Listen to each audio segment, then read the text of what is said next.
Hello guys, कैसे हैं आप लोग। तो आज हम लोग बात करने वाले हैं फिजिक्स क्लास 12th के न्यूमेरिकल की दोस्तों। तो वेलकम टू चंद्रेश एकेडमी दोस्तों। तो आज हम लोग बात करने वाले हैं, आज का गोल दोस्तों है फिजिक्स के न्यूमेरिकल।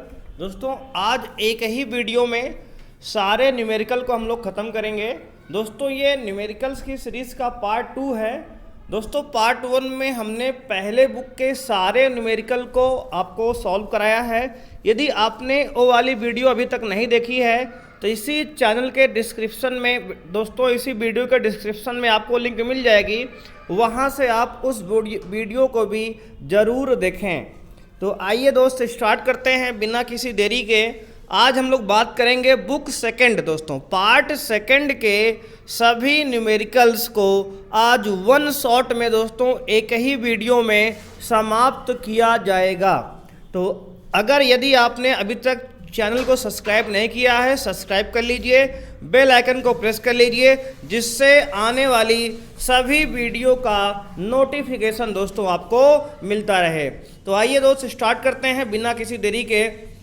पहला क्वेश्चन आपके स्क्रीन पे है, 24 सेंटीमीटर वक्रता त्रिज्या वाले अवतल दर्पण के सामने 3 सेंटीमीटर की दूरी पर एक मेज पर एक मोमबत्ती रखी है। मोमबत्ती के प्रतिबिंब की स्थिति ज्ञात कीजिए। दोस्तों क्या निकालना है? प्रतिबिंब के स्थिति दोस्तों आपको निकालना है। 2014 में दोस्तों ये प्रश्न आ चुका है। 24 सेंटीमीटर वक्रता त्रिज्या दोस्तों, वक्रता त्रिज्या यानी कि आर का मान दोस्तों आपको 24 दिया है। 3 सेंटीमीटर दूरी पर वस्तु यानी कि यू का मान दोस्तों 3 दिया है। तो वस्तु की डिस्टेंस दोस्तों हमेशा नेगेटिव होती है, इसलिए माइनस मान लेंगे 3। और यहाँ पर दोस्तों फॉर्मूला लगाएंगे 1/f equal to 1/v minus plus दोस्तों 1/u। अब आप दोस्तों f का मान कैसे निकालेंगे? तो आप लगाएंगे f बराबर r/2। जब बराबर r/2 यानी कि 12 बटे दोस्तों 24/2 यानी कि 12 आ जाएगा, ठीक है ना। अब दोस्तों f का मान 12 रखिए और फोकस दूरी दोस्तों आपका अवतल दर्पण पर है इसलिए नेगेटिव होगी, तो माइनस में 1/12 रखेंगे दोस्तों यहाँ पर। और 1/v तो निकालना ही है, और u का मान दोस्तों -3 रखेंगे। और इसको जब आप सॉल्व करेंगे तो आपको मिलेगा v का मान 4 सेंटीमीटर। यदि दोस्तों v का मान पॉजिटिव आ रहा है, इसका मतलब है कि दर्पण के पीछे प्रतिबिंब बना है दोस्तों, दर्पण के पीछे यानी कि आभासी प्रतिबिंब बना है मित्र, ठीक है ना। ये सवाल दोस्त 2014 बोर्ड एग्जाम में आ चुका है। तो आइए बढ़ते हैं अपने नेक्स्ट प्रश्न पर मित्रों। नेक्स्ट सवाल है दोस्तों सवाल नंबर 2। अगेन बहुत ही महत्वपूर्ण सवाल है, 2003 बोर्ड एग्जाम में आ चुका है। कह रहा है कांच जिसका अपवर्तनांक दोस्तों 1.5 के 4 सेंटीमीटर व्यास के एक ठोस गोले के भीतर वायु का एक बुलबुला गोले के पृष्ठ से अनुदिश देखने पर 1 सेंटीमीटर की दूरी पर दिखाई देता है। गोले के भीतर बुलबुले की वास्तविक स्थिति दोस्तों ज्ञात करना है। ये सवाल 2003 एग्जाम में आ चुका है दोस्तों। आपको u का मान निकालना है, वस्तु की स्थिति यानी पोजीशन u निकालना है दोस्तों यहाँ पर अपवर्तनांक का सूत्र क्या होगा? 1/n/v बराबर दोस्तों हो जाएगा 1/v u प्लस दोस्तों n-1/r, ठीक है ना। या फिर ऐसे भी लिख सकते हो आप 1/n/v माइनस 1/u बराबर n-1/r दोस्तों, ठीक है ना। तो यहाँ पर दोस्तों अब क्या दिया गया है? तो यहाँ पर आपको दिया गया है n का मान 1/5 दिया गया है। v का मान दोस्तों 1 सेंटीमीटर तो नेगेटिव हो जाएगा, है ना। और u का मान ज्ञात करना है, तो r का मान दोस्तों -2 सेंटीमीटर दिया गया है। सारी वैल्यू दोस्तों इसमें डालेंगे और ध्यान से जब सॉल्व करेंगे आप तो आपको मिलेगा u का मान दोस्तों 1.2 सेंटीमीटर, 1.2 सेंटीमीटर। दोस्तों 1.2 से क्या समझ में आया? इसका मतलब ये जो u है गोले के पृष्ठ पर ही है। कहाँ पर है? गोले के पृष्ठ की त्रिज्या से क्या है? छोटा है ना। तो आइए दोस्तों बढ़ते हैं अपने नेक्स्ट प्रश्न पर। बढ़िया सवाल था ये। तो तीसरा सवाल दोस्तों आज का है एक बेहतरीन सवाल, 2013 में और 2017 मतलब 7 में आपका आ चुका है। एक बेहतरीन सवाल है। एक पतले समतल उत्तल लेंस की फोकस दूरी 20 सेंटीमीटर है तथा उसके पदार्थ का अपवर्तनांक 1.5 है उस लेंस की उत्तल पृष्ठ की वक्रता त्रिज्या ज्ञात कीजिए दोस्तों। पृष्ठ की वक्रता त्रिज्या ज्ञात करना है दोस्तों। वक्रता त्रिज्या नहीं, कैपिटल आर की वैल्यू आपको निकालनी है। 2000 दोस्तों 13 और 7 में सवाल आ चुका है। इम्पॉर्टेंट सवाल है दोस्तों, बहुत ही वेरी इंपॉर्टेंट सवाल है, ठीक है ना। तो आइए बढ़ते हैं। सबसे पहले दोस्तों सूत्र लिखेंगे। तो यहाँ पर पतले उत्तल लेंस का सूत्र होता है 1/f बराबर n-1 into 1/r1 minus 1/r2, ठीक है दोस्तों। यहाँ पर आपको क्या दिया है, तो आप कहेंगे f का मान 20 सेंटीमीटर, n का मान 1.5। r1 दोस्तों एक समतल उत्तल है, तो समतल दर्पण की फोकस दूरी दोस्तों वक्रता त्रिज्या कितनी होती है, इन्फिनिटी होती है। और R2 का मान दोस्तों मान लेते हैं कि R है, यही तो निकालना है। और सारी वैल्यू दोस्तों इसमें डालेंगे, तो वैल्यू डालने के बाद आपको मिलेगा कि R का मान 10 सेंटीमीटर, कितना 10 सेंटीमीटर बेटा मिलेगा आपको। ये आपका आंसर है। तो आइए बढ़ते हैं अपने नेक्स्ट प्रश्न पर, क्वेश्चन नंबर 4 पर।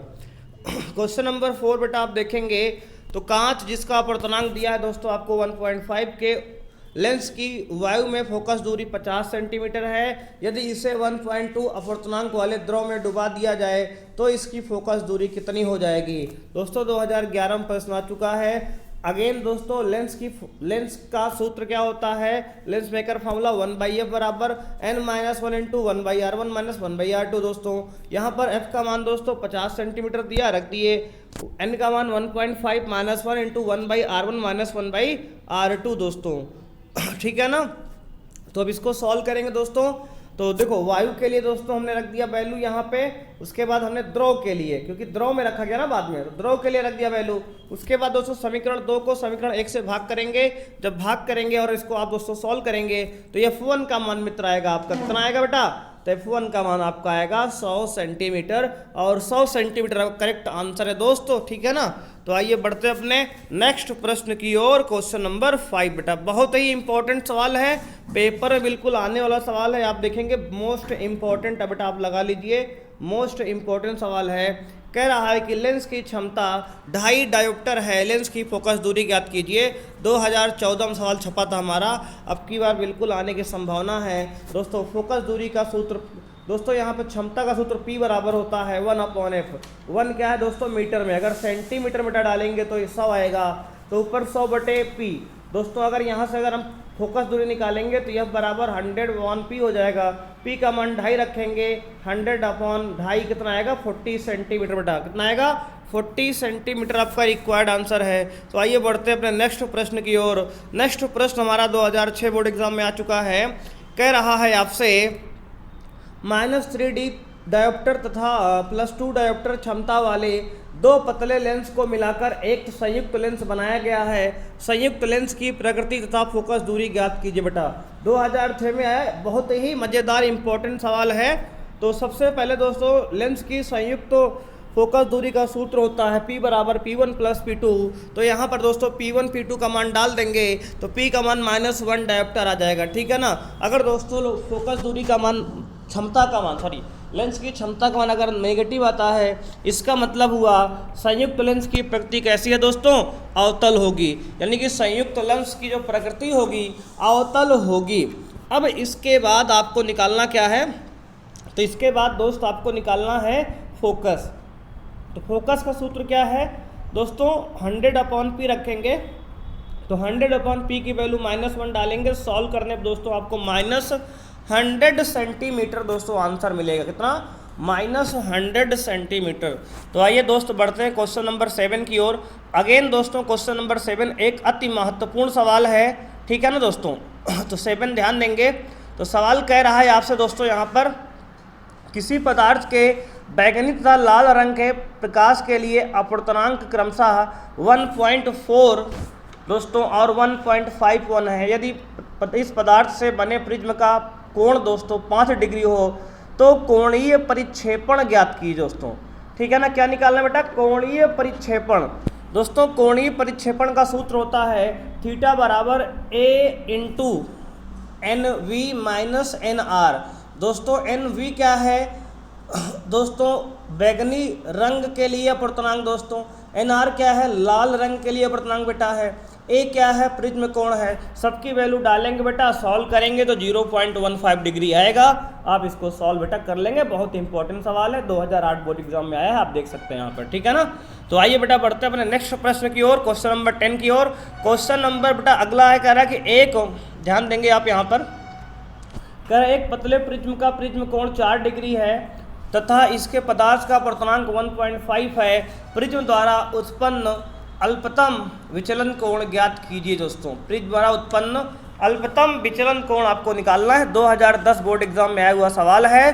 दोस्तों विचलन कोण का सूत्र होता है डेल्टा एम बराबर ए इंटू एन माइनस 1। दोस्तों ए का मान दिया है 4 डिग्री, एन का मान 1.5 माइनस 1 दोस्तों करेंगे, इसको सॉल्व करेंगे दोस्तों तो आपका 2 डिग्री आंसर आएगा और यही आपका रिक्वायर्ड आंसर है। दोस्तों आइए बढ़ते अपने नेक्स्ट प्रश्न की ओर। अगला प्रश्न दोस्तों 2012 बोर्ड एग्जाम में आया हुआ है, बहुत ही महत्वपूर्ण सवाल। कांच से निर्मित एक पतले प्रिज्म से उत्पन्न न्यूनतम विचलन कोण 4 डिग्री है, प्रिज्म कोण ज्ञात कीजिए। दोस्तों ठीक है, कांच का अपर्तनांक दोस्तों 1.5 होता है, हालांकि दिया गया है आपको तो कोई दिक्कत की बात नहीं है। दोस्तों यहाँ पर फार्मूला होगा ए बराबर delta M upon N minus 1, ठीक है। एक डेल्टा एम का मान दोस्तों 4 डिग्री अपॉन एन का मान 1.5 माइनस 1, आपको सॉल्व करने के बाद दोस्तों ए का मान 8 डिग्री मिलेगा और आपका यही आंसर है। दोस्तों अगेन इंपॉर्टेंट सवाल है, बहुत ही इंपॉर्टेंट सवाल दोस्तों लेके आए हैं। वीडियो को लाइक कर दीजिए, चैनल को सब्सक्राइब कर लीजिए दोस्तों, जिससे ऐसे ही मज़ेदार वीडियो आपको मिलते रहें। तो आइए बढ़ते हैं अपने नेक्स्ट प्रश्न की ओर। अगला प्रश्न दोस्तों कह रहा है जल के सापेक्ष कांच का अपर्तनांक 1.125 है। यदि कांच में प्रकाश की चाल 2 × 10⁸ मीटर पर सेकंड हो तो जल में प्रकाश की चाल ज्ञात कीजिए। दोस्तों जल में प्रकाश की चाल निकालना है, 2005 और 2004 लगातार बोर्ड में आया हुआ सवाल है, इंपॉर्टेंट सवाल की श्रेणी में आप इसे रख सकते हैं। दोस्तों ANG मतलब कि refractive index of air with respect to glass. दोस्तों वायु का अपर्तनांक कांच के सापेक्ष C/VG दोस्तों फार्मूला, और दोस्तों वायु का अपर्तनांक वाटर जल के सापेक्ष V/ दोस्तों VW है ना, दोनों को दोस्तों यहाँ भाग करें इक्वेशन 1 इक्वेशन 2 मान के, तो यहाँ पे आपका आएगा ANG अपॉन ANW बराबर WNG दोस्तों, जिसका मतलब होता है वेलोसिटी ऑफ दोस्तों क्या होता है, velocity of light in water upon velocity of light in glass दोस्तों, ठीक है। इसकी वैल्यू दोस्तों सबकी डालेंगे तो दोस्तों यहाँ पर देखो इसकी वैल्यू हो जाए कितना, दोस्तों यहाँ पर आप डालेंगे तो आपको वैल्यू मिलेगी 1.125 WNG की वैल्यू है दोस्तों, VG की वैल्यू दोस्तों दिया है 2 × 10⁸, सबको डाल के दोस्तों सॉल्व करेंगे तो velocity of light in water कितना आएगा 2.25 × 10⁸ मीटर पर सेकेंड। दोस्तों बढ़िया इंपॉर्टेंट मज़ेदार क्वेश्चन है, इसको आप अच्छे से नोट कर लीजिए, ठीक है ना, इसको आप अच्छे से लगाइए, इंपॉर्टेंट सवाल है, इसकी छपने की संभावना बिल्कुल है। तो आइए बढ़ते हैं अपने नेक्स्ट प्रश्न पर। क्वेश्चन नंबर दोस्तों हमारा 11 है ये, निर्वात में किसी प्रकाश के तरंग दैर्घ्य 4800 एंगस्ट्रॉम, कितना है बेटा 4800 एंगस्ट्रॉम है, जल में इसकी तरंग दैर्घ्य की गणना कीजिए। जल का अपर्तनांक दोस्तों 4/3 आपको दिया गया है, 2010 में आया हुआ सवाल है। दोस्तों यहाँ पर आपका फॉर्मूला होगा रिफ्रैक्टिव इंडेक्स ऑफ वाटर होता है lambda upon lambda omega W दोस्तों, लेमडा क्या है निर्वात में तरंग दैर्घ्य दोस्तों है, लेमडा और W क्या है जल में तरंग दैर्घ्य है दोस्तों, दोनों को डिवाइड करेंगे तो आपका आएगा 3600 एंगस्ट्रॉम, ठीक है दोस्तों 3600 एंगस्ट्रॉम बेटा, ठीक है। इंपॉर्टेंट सवाल है, नोट कर लीजिए, आगे बढ़ते हैं, स्क्रीनशॉट भी आप ले सकते हैं। तो आइए अगला प्रश्न देखते हैं। तो अगला प्रश्न दोस्तों है 2 आवृत्ति की 2 तरंगों की तीव्रताओं का अनुपात। दोस्तों इंटेंसिटी का अनुपात दोस्तों दिया है 1:9। दोस्तों हम लोग जानते हैं कि तीव्रता जो होती है आयाम के स्क्वायर के समानुपाती होती है यहाँ पर, ठीक है ना। तो यहाँ से आप देखेंगे कि A1 का स्क्वायर अपॉन A2 का स्क्वायर, A1 A2 क्या है दोस्तों आयाम है, इसका स्क्वायर 1/9 दिया गया है दोस्तों। तो A1 अपॉन A2 का वर्गमूल निकालेंगे तो 1/3 आएगा दोस्तों, यानी कि A2 बराबर क्रॉस मल्टीप्लाई करेंगे तो 3 टाइम्स A1 आ जाएगा, ठीक है ना। अब दोस्तों हम लोग जानते हैं फार्मूला कि I मैक्स अपॉन I मिन, ठीक है ना, मिनिमम, तो मैक्सिमम तीव्रता अपॉन मिनिमम तीव्रता का अनुपात दोस्तों फार्मूला होता है A1 + A2 का whole square upon A1 - A2 का होल स्क्वायर। दोस्तों यहाँ पर हम दोनों की वैल्यू डालेंगे। देखो A1 तो हमें पता ही है, अगर A2 की वैल्यू दोस्तों हम 3 ये निकालें, इसको डाल देंगे तो दोस्तों ये A1 के टर्म में सब आ जाएगा। कितना आएगा 2 अप, देखो 4 A1 अपॉन 2 A1 दोस्तों, तो A1 से A1 कट गया, 2 2 जब 4, 2 अपॉन 1 दोस्तों आ गया, 2 अपॉन 1 का स्क्वायर 4 अपॉन 1 होगा दोस्तों। तो I मैक्सिमम और I मिनिमम का रेशियो दोस्तों, तीव्रता का अनुपात कितना आ गया 4:1 दोस्तों आ गया। यही आपका आंसर है।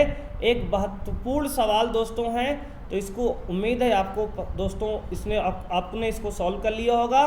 तो एक बार अच्छे से इसको सॉल्व कर लीजिए और आइए बढ़ते हैं अपने नेक्स्ट प्रश्न की ओर। तो दोस्तों क्वेश्चन नंबर 13 आ गया है। क्वेश्चन नंबर 13 अगेन बहुत इंपॉर्टेंट सवाल होने वाला है दोस्तों।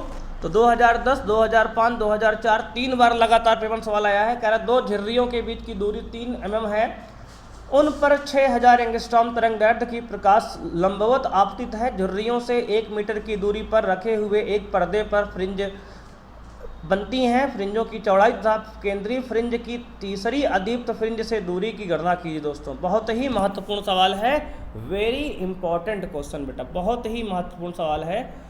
सबसे पहले इसमें दोस्तों हम लोग जानते हैं W बराबर होता है d लैम्डा अपॉन d। दोस्तों यहाँ पर d जो को 3 mm दिया गया है ना, इसको मीटर बनाएंगे तो 3 गुणे 10 की पावर दोस्तों क्या आएगा आपका 3 गुणे 10 की पावर बेटा यहाँ आपका आ जाएगा। तो यहाँ कहेंगे सर 3 गुणे 10 की पावर आपका आ जाएगा -3 मीटर।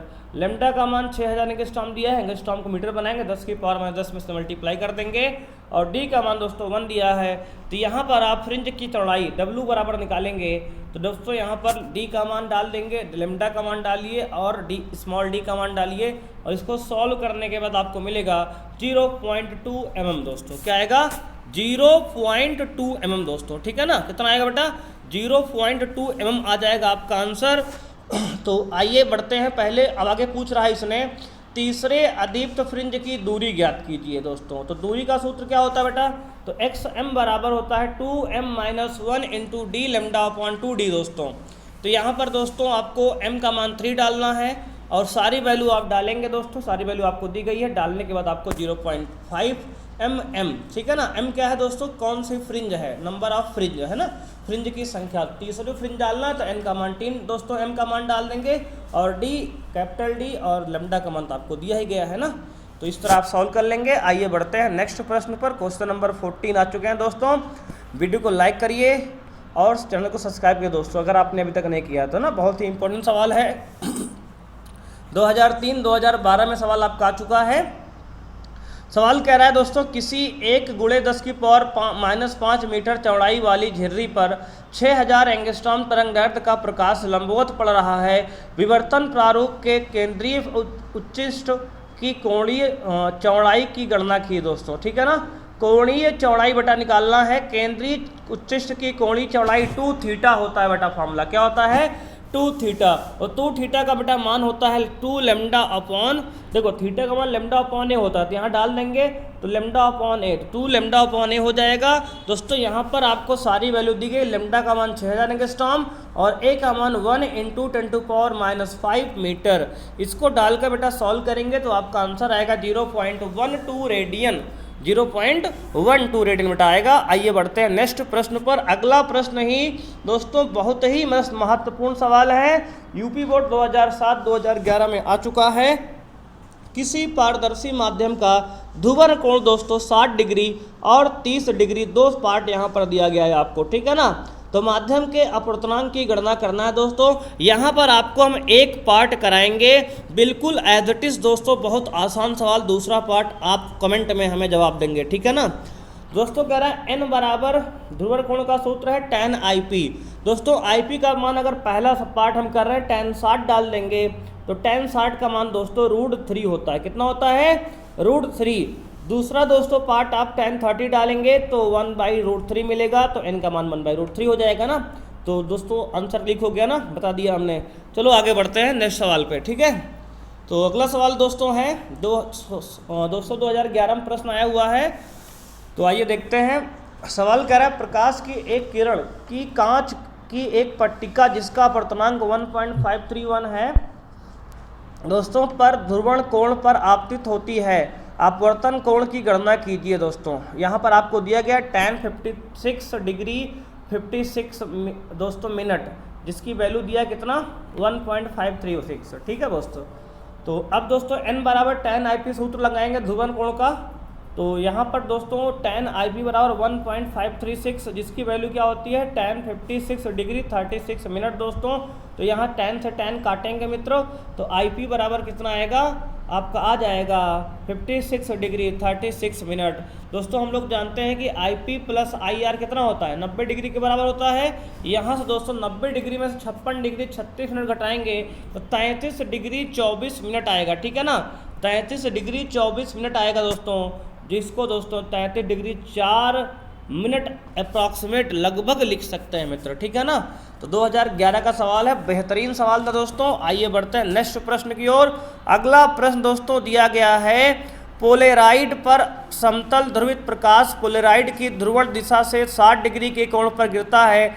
पोलेराइड से निर्गत प्रकाश की तीव्रता आपतित प्रकाश की तीव्रता कितने प्रतिशत होगी दोस्तों। महत्वपूर्ण सवाल है दोस्तों, 2009 बोर्ड एग्जाम में आ चुका है। तो आप I बराबर सूत्र होता है I not cos square theta दोस्तों।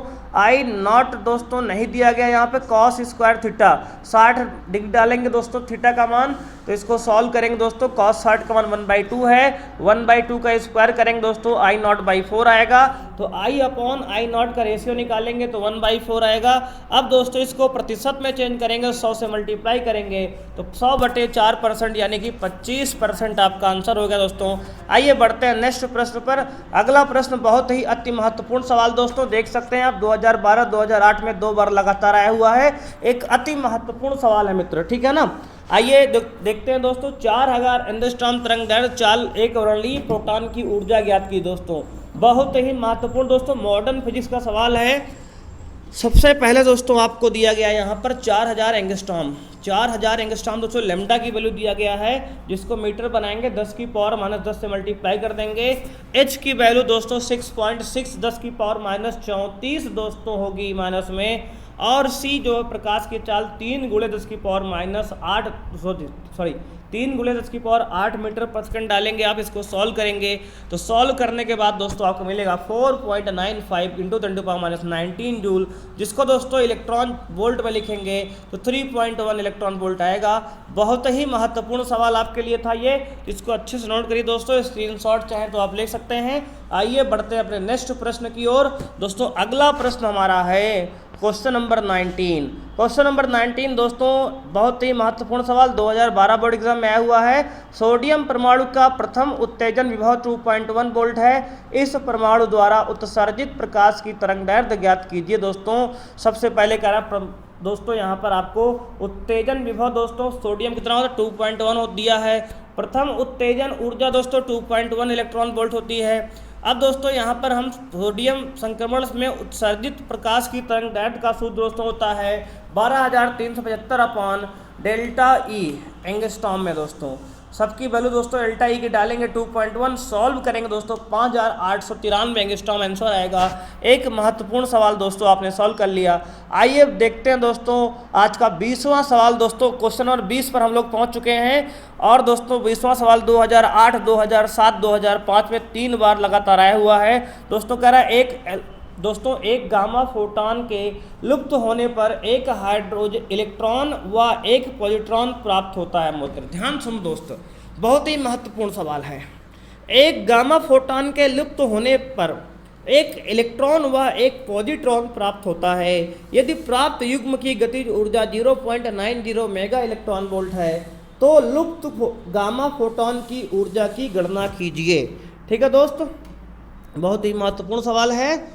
तो सबसे पहले दोस्तों क्या निकालेंगे, देखो युग्म उत्पादन के लिए गामा फोटॉन की न्यूनतम ऊर्जा दोस्तों 1.02 मेगा इलेक्ट्रॉन वोल्ट होनी चाहिए दोस्तों। इसलिए गतिज ऊर्जा का सूत्र क्या होगा 0.90 मेगा इलेक्ट्रॉन वोल्ट दिया गया यहाँ पर दोस्तों। तो इसको दोनों को जोड़ देंगे दोस्तों, दोनों को जोड़ देंगे तो क्या हो जाएगा, आपको मिलेगा मित्र क्या 1.92 मेगा इलेक्ट्रॉन वोल्ट। ठीक है ना।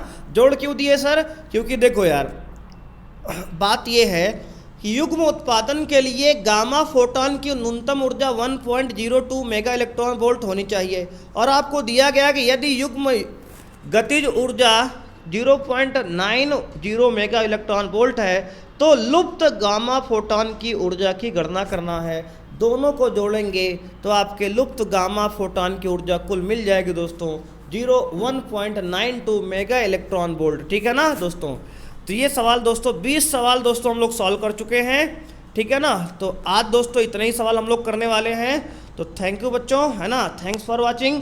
Please subscribe and press the bell icon for notice latest notification. Thank you बच्चों, मिलते हैं नेक्स्ट क्लास में।